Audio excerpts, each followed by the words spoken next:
guys, welcome back to another video and welcome to my channel if you are new. Hi, my name is Femke and in today's video I wanted to really share a super relaxed moment of me trying out some new stamping polishes and a stamping plate, which I have already reviewed and swatched in a previous video.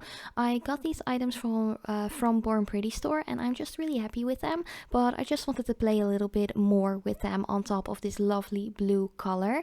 And all about this blue color is in my latest nail polish of the week video, which you can find in my channel if you are curious about that. It is a really nice shade though, but I have applied it a couple of layers on top of a white. So I have already applied a base coat, a layer of white and a couple of layers of this beautiful Sinful Colors nail polish called a Hottie. But for now I'm just going to leave you all be, add some nice music in this video, and I hope you enjoy.